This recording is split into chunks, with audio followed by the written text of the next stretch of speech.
And I believe when you see these faces, you already know it.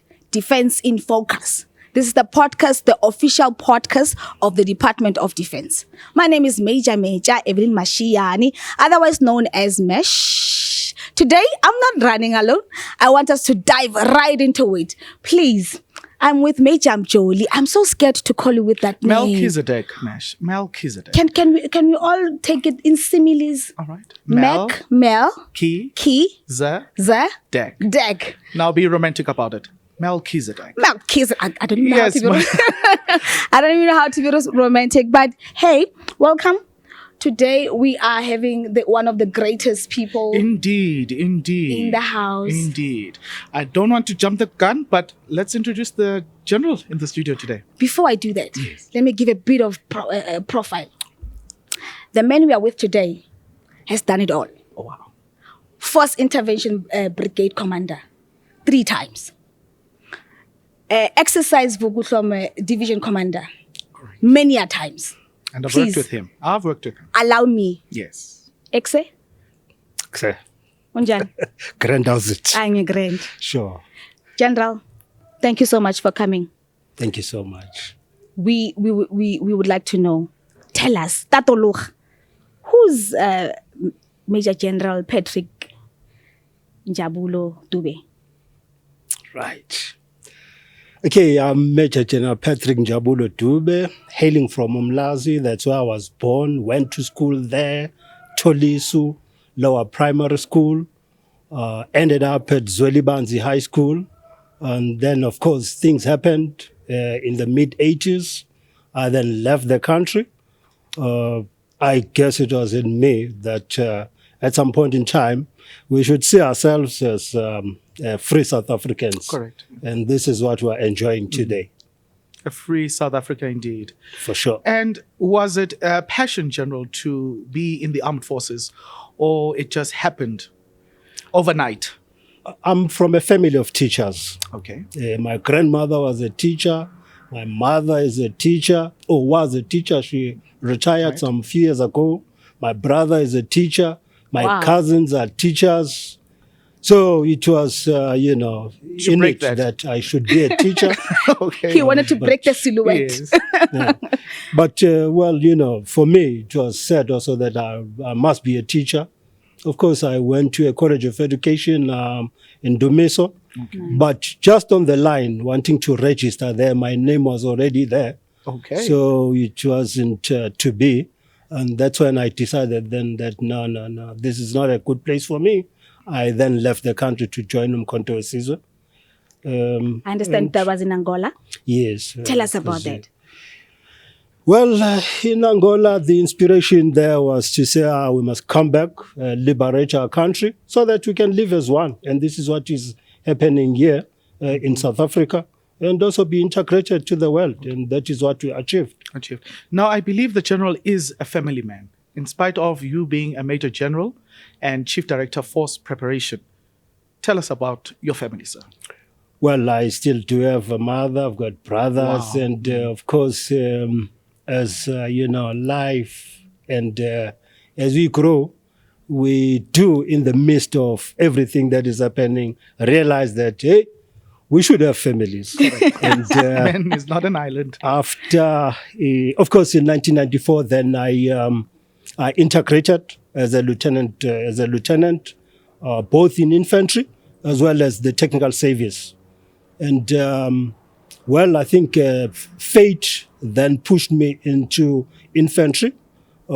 After bridging training at Discobolos in Kimberley, I was then deployed in Pomfret, the 2 South African Infantry Battalion. There was also, an integration of 3-2 Battalion and 2 South African Infantry Battalion. There's a whole history of 2 South African Infantry Battalion. In Pomfret, that's where I met my wife. That is in 1996. That's up nice. to today. We're blessed with one daughter, Njabulo. Is that the name, Njabulo? Yes. Her name? Yes. Beautiful, beautiful. He had to take after the father. For sure. General, I understand at the time when you grew in rank, you were a lieutenant at some point, and I understand you were given a position. during that phase that you were saying in Pomfret, you had to go outside. Am I giving the? Tell us about that Correct. era. Yeah, 2 South African Infantry Battalion at that time was recognized as the best unit in Africa. They still do recognize themselves as that. And it was one of the units which was only seized with training, deployment, leave. Okay. Training, deployment, leave. And then, I got into that unit. And the first thing that we did in 1995 was to go to Luwatla for exercises. And then from there, it would be deployments. And you would recall that in 1998, we had Operation Polias, Operation Polias in Lesotho. Yes. That is where I got to be deployed as a platoon commander under Alpha Company. That was my first, should I say, in external deployment in peace support operations. You would recall we were not alone. We were with the Botswana until 1999. And I would want to believe that that was my first stint in terms of, the external deployment as a platoon commander. And then it will be also, your internal deployments, situations in KwaZulu-Natal, here in Gauteng, hostels and so on. A good number of deployments internal. Now, the General cites a lot of deployments, internal and external. Now, is there a sense of balance between that life as an infantier and a family man? I must say I was very fortunate that I got a lady that was or is also in the Defence Force. Wow. We are growing together in the ranks. So for me, yes, the wife part of it will kick in. And, we know how to manage that situation. So, yes. And, of course, I've got a daughter. She knows I'm a soldier. One funny part of it is that I was doing joint staff. And you would know they would have social workers coming in and trying to balance family life and military life. And one of the social workers said, you guys, you are spoiling your kids by giving them money. We went back home, told my daughter, and she said, no, man, you must just go and tell that social worker that that's not it. We want this money. So, yes, there is a balance. There is a balance because now it's not actually one parent that is in the Defence Force, but both parents. And both parents are high-ranking officials or military personnel in the Defence Force. And I think over the years, she has grown up to understand that you are needed everywhere. Yes. I will also put it in that I've worked with you in one of the exercises, exercise for Gotlome. And your articulation of the exercise itself and the preparedness that needs to be put in place. Are we a prepared force? We are. We are a prepared force. I have been fortunate once again that whilst I'm the Chief Director, Army Force Preparation, I've had also an opportunity, as I've indicated, to command South African forces in conflict situations, Lesotho being the one. Also, deploying as a second in command of the battalion.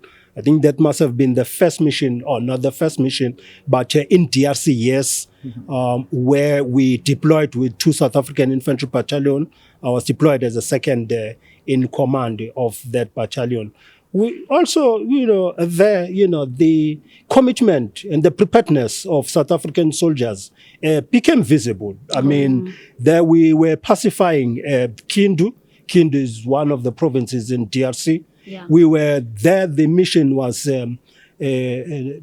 demobilization, disarmament, reintegration of the conflicting forces. Sorry, General, just a question. Is that the time when you were dealing with the Mai Mai? Yes. The real Mai Mai. 2003. People just know the word Mai Mai actually exists. Yes. We would sail along the Congo River. Yes, sir. 50, you call them knots, until we reach them.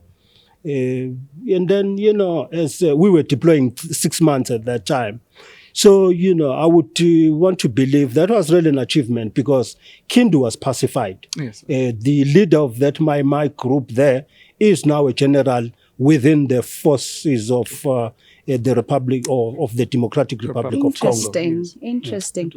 General. And the forces, the South African forces were there. The infantryers were there. The engineers were there. Your Air Force was there. The medics were there. So we were all together. So you would see the gelling in of, the South African forces and doing what they do best. That is to keep peace and stability in Africa.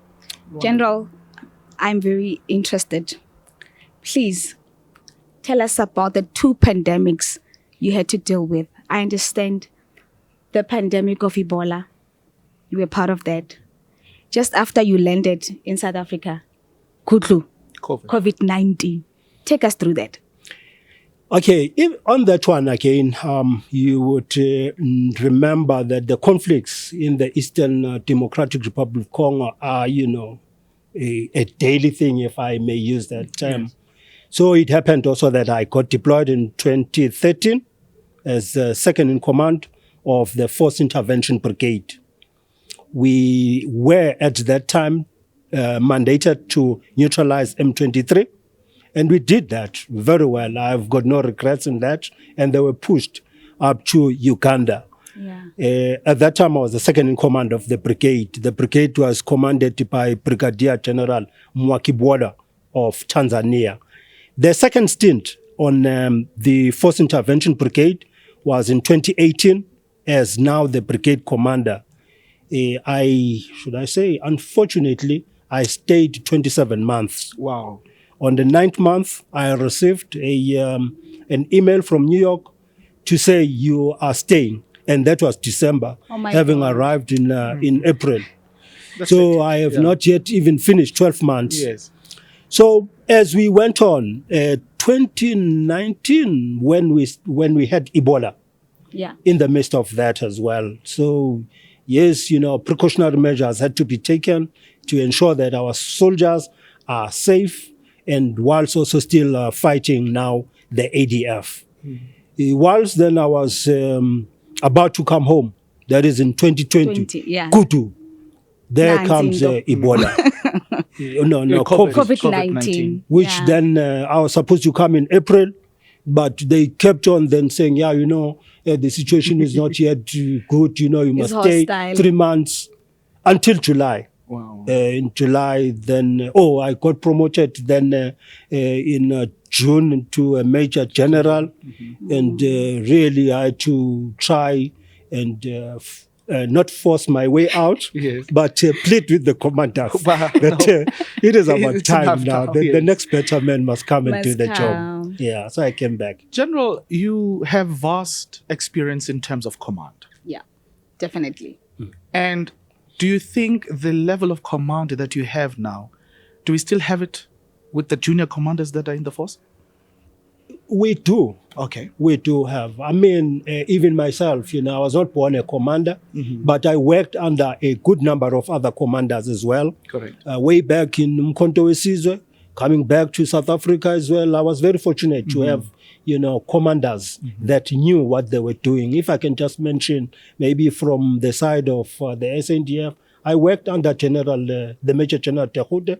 He was our battalion commander, and I think everybody knows who Manekis is. Yes, definitely. Where there is operations, exercises, I was there. So I think it is up to us as, ranking officers and having this experience of command to share with them. Correct. And I can tell you, I have done that, and I continue to do that. Each and every opportunity that I get, there are commanders, and I always say to myself, I'm always on the side of the commander because I know how it is to be on the other side, where you've got pressure from the bottom, you've got pressure also from the higher headquarters demanding that these objectives needs to be achieved. But furthermore, I think it is individuals per individual Correct. soldier Yes. to also, make sure that, they have that, they acquire the necessary skills. Just on that, General, what kind of soldier wouldn't you work with? Your honesty on this one. A soldier that would be looking for every reason not to do things. Correct. I always say to soldiers, officers, apply your energy into achieving objectives rather than looking for reasons for the job not to be done. Interesting. Now, yeah, because honestly, you have this immense energy to wake up in the morning and to go to work and not work. Yes. And I think that puts a lot of energy or suppresses people who are willing to work and move this organization forward. With all its threats. While on that, what's your take on artificial intelligence that is trickling in the Defence Force? The new baby artificial intelligence is an in thing. I mean, it's spoken about in whatever platform. Go on X, you will see what's written about artificial intelligence. You go on TikTok, it is artificial intelligence, whether young, adult, even those that are on retirement. It is being said that in the next 5 years, if you are not into artificial intelligence, you would be like an illiterate person. Yes. So really, if we don't want to be left behind, you've got to get into artificial intelligence. Now, to us, as members of the army, it is a force multiplier. It can be used for good. It can also be used for bad. if you go on the side of the social media part of it. But yes, as the army, we are into modernization, and part of it is artificial intelligence. So are we looking in terms of adding the drones as part of our force multiplier? Let me take it from the theme of the army as we are in it this financial year. Modernization through strategic brilliance and accountability in order to restore the dignity of the army. So we are very much focused now into modernization. We've been through a lot. We have seen how other developed countries are using artificial intelligence, and part of those also is your drones. Different types of drones. Correct. Whether it is for surveillance, whether it is for, armed drones, we are into that at this point in time. Wow. And of course, don't forget, once you embark on these things, you should also be thinking of how to counter them. And this is where we are. General, I know you are multilingual. You can speak French? You can speak Swahili? What's the third one? French, je parle un peu français. Je parle un peu français. I don't even know what the general was saying. I speak a little bit of French. I was fortunate again that when I did my degree in international relations, it was, one of those prescribed languages. So I chose French because I already had an idea or knew how to speak Portuguese. So I thought, let me try the one that I will have to start from, the basics. And that is French. In terms of grooming young commanders, how efficient is the SA Army in that? I can tell you that is really a collective effort. Yes, sir. You would remember when, in the past, when we used to have our extended command cadres, it would be the commander alone attending the conference. These days, the commander, the RSM, Sergeant Major, as well as the budget manager and the chaplain. In the past, we used to call that a big five. Missing is only perhaps the adjutant. All these people that attend this meeting have got a responsibility to go back to their different units and impart and empower and converse with their subordinates and get them in line in terms of what is it that we want to achieve, what was discussed in this meeting, so that we can see then the flow of orders and the execution. Wow. General, last one.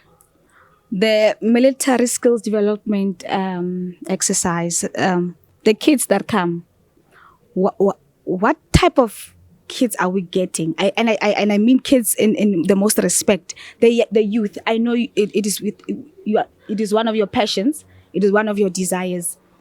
What can we say to the young men and women, young girls, boys out there when they have to come and join? What are we looking for? Let them hear it from the horse's mouth. First preparation, they're going to land in your hands.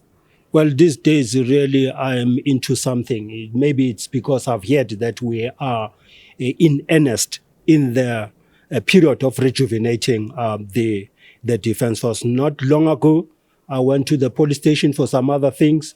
I saw this young guy and I said, listen, why don't you join the Defence Force? Yes, so the intakes of the MSDs are there to rejuvenate us. Yeah. We are there. Very soon, we'll also be leaving. And, the defense of the territorial integrity does not end with us. Yeah. It is the responsibility of each and every South African race, color, gender, all of us. We need to be part of this. Of course, we are restricted in terms of the numbers that we should have. But it would have been my desire to really give the skill of soldierhood to each and every young person in South Africa. I think looking in back, we had national service. You know, straight after matric, you go into national service. Yeah. So I think it's a matter of us going back, as all the past generals will say, back to basics. Yeah. Yes, although the national service compared to the MSDS, Military Skills Development System, are different. In the national service, part of it was conscription. Here, we're talking of volunteers. Yeah. And I'm happy that, the young ones, they really apply in big numbers. It's a question of what we can absorb. And I also can say to them, the sky is the limit. Correct. True. And if you want to, there's no limit in actual fact. If you look at where I'm coming from, having been given a good number of opportunities, last year I came back from Mozambique as a force commander, which I never thought in my life I would find myself being a force commander, and it did happen. Is this now the Cabo Delgado? Yes, in Mozambique. In Mozambique. And it went well. Yeah, no, it went well. I closed the mission.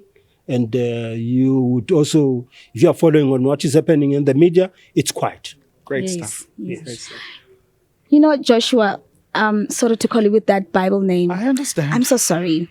What we are learning from the general has got so much wisdom. Very much. I'd like us to keep him, but unfortunately, we're going to have to call him back. Oh, yeah. We just want to sponge it. Say, sit.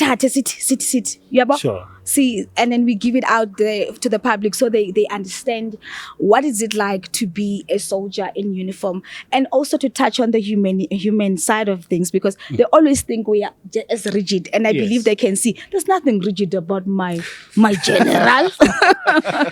All right, we've come to the end of the episode. Thank you so much. Is there anything last words? It's just perfection. It's at perfect. Its best. And this is what we'll bring to the viewers of Mzansi. Perfection. The SANDF in perfection. Stay fierce, stay curious, and stay safe. Stay focused. Yours truly, Mesh.